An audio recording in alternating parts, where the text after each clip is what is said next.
నమస్తే, welcome to India next. Jaggi Vasudev పరిచయం అక్కర్లేని పేరు. సినీ స్టార్స్ నుండి ప్రముఖ గాయకులు, ముఖ్యంగా యువత అత్యధికంగా ఫాలో అయ్యే ఒక ఆధ్యాత్మిక వేత్తగా వీరు చాలా ఫేమస్.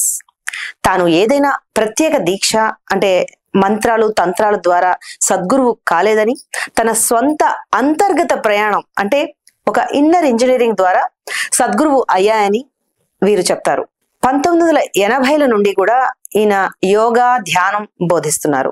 1992లో ఈషా ఫౌండేషన్ ను స్థాపించి ఇన్నర్ ఇంజనీరింగ్ అనే కోర్సు కూడా మొదలు పెట్టారు. అది చాలా ప్రపంచ ప్రసిద్ధమైందని కూడా అందరికీ తెలుసు.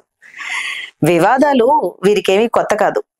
మత ప్రబోధకులు, ప్రవచకులు చెప్పే నీతులు, ప్రవచనాలు, ఆశ్రమ ధర్మాలు వేరే వాళ్ళకే తప్ప వాళ్ళకి వర్తించవా?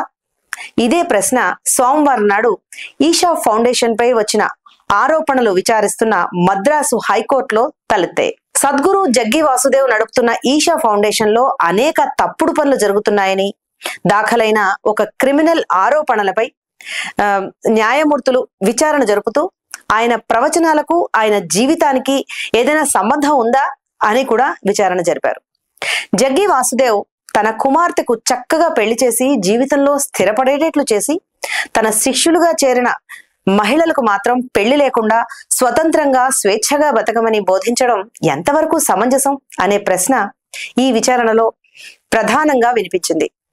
ఈషా ఫౌండేషన్ పై వచ్చిన వివిధ ఆరోపణల తీవ్రత, నిర్బంధితులు చెప్పిన మాటలను బట్టి ఈ కేసులో మరింత లోతైన విచారణ జరపవలసి ఉన్నదని న్యాయమూర్తులు ఎస్ఎం సుబ్రహ్మణ్యం, శివజ్ఞానం అభిప్రాయపడ్డారు.